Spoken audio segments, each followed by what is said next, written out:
Hello tout le monde. Alors à l'écran, vous avez donc le professeur Christian Perronne, chef de service infectiologie à l'hôpital de Garches, en région parisienne.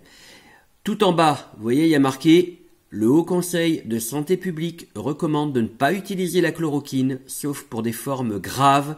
Olivier Véran, lors de son intervention d'il y a quelques heures, c'était le lundi 23 mars. Écoutez ce coup de gueule. On va y revenir. Moi, je dis stop, c'est pas éthique. Là, il va y avoir des milliers de morts dans les jours et les semaines qui viennent. On peut pas attendre un essai qui va se mettre en place dans 15 jours, donc on aura les résultats dans 3 mois.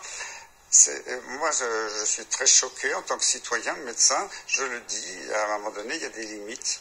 Le coup de gueule du professeur Perronne ce soir sur le plateau de LCI sur la chloroquine parce que tout à l'heure Olivier Véran a expliqué que ce traitement était donc accepté uniquement pour en gros les cas les plus désespérés. Voilà pour cette précision, c'est un sujet sur... Alors, on va le revoir en entier ce coup de gueule parce qu'il explique pourquoi il a été choqué, ce professeur, et pourquoi il estime que, grosso modo, Olivier Véran, le ministre de la Santé, notre très cher ministre remplaçant de Buzyn, aurait dû annoncer quelque chose qui aurait dû être à peu près le contraire de ce qui a été décidé. Et c'est pour ça que ce professeur a été choqué. On va regarder ça ensemble. Allez, on va regarder ça ensemble. Donc, j'attire juste votre attention, mini parenthèse, tout en bas de l'écran. Comme c'est une chaîne LCI, une chaîne libérale, je vous invite vraiment à lire la fiche Wikipédia de LCI, je l'ai déjà dit. Mais voilà, la cible de LCI, c'est les catégories, ce qu'on appelle les CSP+, voire plus+. Donc aussi des gens beaucoup portés sur l'économie. Et vous voyez, en bas, il y a marqué quand même quelque chose qui est très important. D'après le FMI, la récession mondiale pourrait être pire, il y a encore une petite erreur de frappe, pire que pendant la crise financière. Voilà, je ferme la parenthèse. Allez, on l'écoute. Pour revenir sur les EHPAD, ce qu'on appelait les maisons de retraite, j'ai reçu aujourd'hui des messages désespérés de directeurs d'EHPAD qui disent on ne sait plus comment gérer, on va voir nos résidents mourir, on n'a rien, on n'a pas de masque, on n'a pas de plaquenil, on est abandonné et ça c'est dramatique. Et je voudrais quand même dire un mot sur tout ce qui s'est dit aujourd'hui sur le plaquenil qui m'a profondément bouleversé parce que c'est la chloroquine. Voilà. C'est l'hydroxychloroquine, mais voilà, ou chloroquine si vous voulez. C'est un médicament qui marche. Les Chinois l'ont montré, c'était très préliminaire. Il y a de nouvelles études qui sont sorties ce soir en Chine qui montrent que ça marche, à condition que ce soit donné à des gens qui ne soient pas dans un état trop grave en réanimation, mais sévère mais pas trop grave. C'est la décision contraire qui a été prise en France. J'étais estomaqué ce soir parce que moi j'ai présidé la commission du Haut Conseil de la santé publique pendant des années et j'ai vu mes collègues ce soir prendre une décision, dire on ne donne pas l'hydroxychloroquine, on la donne aux gens qui ont des formes très sévères. Et c'est l'inverse. Les Chinois nous disent l'inverse. Si on donne ce médicament à des gens qui sont en réanimation en train d'asphyxier, c'est trop tard. Et je comprends pas comment. Et on est en train de mettre en place en France un essai qui s'appelle Discovery, ou même en Europe, avec des collègues infectiologues que je respecte beaucoup, mais qui dans les groupes, parce qu'il y a un tirage au sort entre des groupes, différents traitements, il y a un groupe où les gens n'ont pas de traitement du tout. Et ça, je trouve ça d'un point de vue éthique inacceptable. Je comprends tout à fait les tirages au sort, les placebos, l'absence de traitement dans certains cas quand on a le temps. Mais là, on est une médecine de guerre. Il y a des gens qui vont mourir dans les jours qui viennent et leur proposer de signer un papier en disant vous avez peut-être une chance de ne pas être traité. Je suis très choqué. Honnêtement, je ne comprends pas comment les autorités suivent ces recommandations alors qu'on sait que le plaquenil marche. Maintenant, on commence à avoir de plus en plus d'évidence de par le monde. D'un moment, oui. D'accord, mais qu'est-ce qui s'est passé? Parce qu'effectivement, pour des non-spécialistes comme moi, j'avais lu depuis des jours et des jours que ce médicament pouvait être efficace justement dans des cas où le malade n'était pas encore très atteint. Donc pourquoi ce soir cette espèce de verdict qui semble à contresens complètement?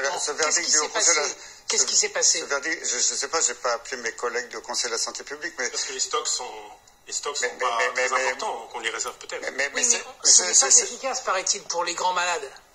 Cet avis du Haut Conseil de la santé publique me paraît totalement à contresens. Alors, je fais une petite intervention, 2 secondes.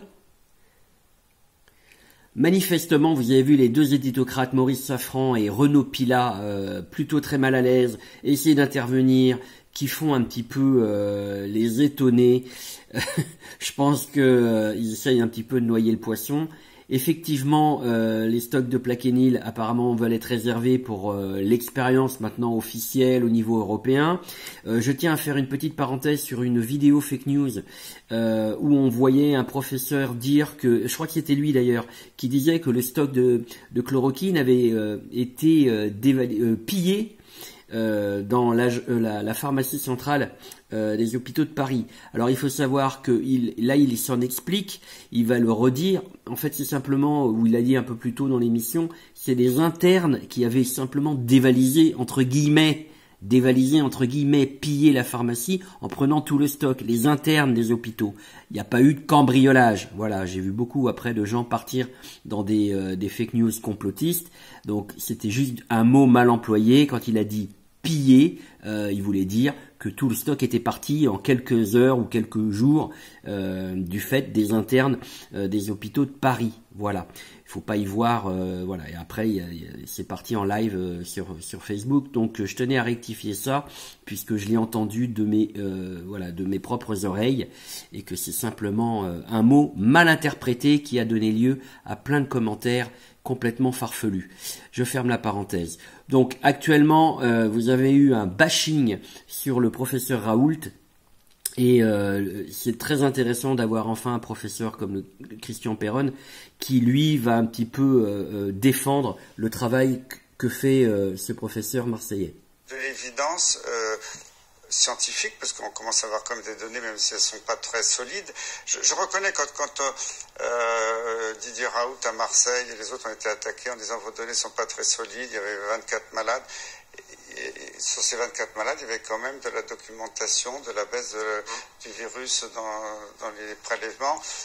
Didier Raoult, c'est pas un idiot, il a quand même fait preuve de son génie scientifique, il a toute une équipe derrière lui qui le soutient. Et je n'arrive pas à comprendre comment on dit tout ça, ça n'a aucune valeur. Et il faut une étude avec tirage au sort sur des milliers de patients avant de conclure. Et que les autorités suivent des experts qui, à mon avis, les fourvoient, parce que là, on voit bien qu'ils les fourvoient. Moi, en tant que médecin, ça me fait mal aux tripes. Et aujourd'hui, j'ai appris que la direction de l'assistance publique hôpitaux de Paris, dont je dépends, a dit « Ah ben, on stoppe les fournitures de Plaquenil aux hôpitaux, dont le mien ». Parce que tous les stocks doivent être réservés à l'essai Discovery où il y a un tirage au sort avec des gens pas traités. Moi, je dis stop, c'est pas éthique. Là, il va y avoir des milliers de morts dans les jours et les semaines qui viennent. On peut pas attendre un essai qui va se mettre en place dans 15 jours, donc on aura les résultats dans 3 mois. Moi, je suis très choqué en tant que citoyen, médecin. Je le dis, à un moment donné, il y a des limites. Voilà, le fameux coup de gueule, voilà, vous l'avez entendu en entier. Maintenant, je voudrais attirer votre attention sur une autre vidéo et quelqu'un qui a fait un très bon travail, qui fait du bon travail. J'ai découvert ça pour analyser, déjà informer qui était le professeur Raoult, vraiment, ses diplômes, pourquoi il y a un tel bashing. J'ai appris des choses que j'avais plus ou moins remarqué sur une chaîne de télé concurrente d'infos qui commence par BF et qui finit par merde. Et cette chaîne donc, cette chaîne YouTube est présentée par cette personne-là, d'accord? Ça s'appelle donc... Bonjour et bienvenue dans cette nouvelle vidéo de Vivre sainement sur la chloroquine, le médicament qui dérange énormément. Aujourd'hui, nous allons parler de la chloroquine. Alors, je vais vous mettre les 50 premières secondes de cette vidéo. Voilà, ça s'appelle donc Vivre sainement. Je vous invite vraiment à la regarder. Normalement, si je me débrouille bien, il y aura un petit lien qui va apparaître maintenant que je parle en haut à droite. Comme ça, vous pouvez cliquer, ouvrir un onglet et la regarder. Elle fait 11 minutes. Il faut vraiment regarder les 3 parties. Médicament qui suscite plein d'espoir et aussi bizarrement beaucoup de haine de certains. La communauté scientifique semble très partagée sur ce médicament alors que des études chinoises, australiennes et françaises confirment son efficacité sur les coronavirus en général. La chloroquine fut vraiment portée à la vue du monde par le combat du professeur Raoult que beaucoup ont tenté de décrédibiliser rapidement. Nous parlerons en première partie du professeur Raoult, nous verrons son parcours rapidement pour voir si cet homme est crédible ou non. En deuxième partie, nous parlerons des résultats de son étude afin de vérifier l'efficacité de la chloroquine. Et enfin, en dernière partie, nous essaierons de comprendre pourquoi il y a un tel déchaînement de violence contre ce professeur. Alors, qui est donc le professeur Raoult? Est-il un scientifique reconnu ou juste un docteur qui cherche à attirer la lumière sur lui? Voilà, je vous invite vraiment à regarder toute la vidéo. C'est très bien sourcé. Vous voyez par exemple ici, vous avez les sources un peu plus bas, donc évidemment il donne les informations. Et la première ligne, vous avez un lien Légifrance où vous retrouvez tout simplement l'article de l'arrêté du 13 janvier 2020 qui a classé l'hydroxychloroquine, vous voyez l'article 1, dans les substances, la liste 2 des substances vénéneuses. Voilà, sur décision du directeur général de la santé, donc le fameux Salomon, sous la tutelle de sa ministre de la Santé à l'époque, Agnès Buzyn. C'est quand même très particulier d'avoir ce produit qui, comme par hasard, alors que 2 jours avant, Agnès Buzyn, le 11 janvier, a expliqué au président, notre cher Manu, qu'il y avait une crise qui risquait d'être très grave en Chine et dans le monde au niveau du coronavirus, et d'avoir ce produit qui se retrouve classé et qui, du coup, à partir de cette date du 13 janvier, nécessite maintenant d'avoir une ordonnance, alors qu'avant c'était 2 € la boîte en vente libre. Fabriqué par Sanofi, le Plaquenil, la Nivaquine, voilà, 2 produits fabriqués par Sanofi. Sanofi qui est un laboratoire d'ailleurs qui travaille avec le professeur Raoult. Ça se passait bien, et puis il y a l'INSERM, le président de l'INSERM, le directeur de l'INSERM a été nommé, c'est le mari d'Agnès Buzyn, il s'appelle Monsieur Lévy. Et puis depuis Raoult, et voilà, et Lévy, ils se sont dit 4 vérités, et voilà, il y a eu de l'eau dans le gaz.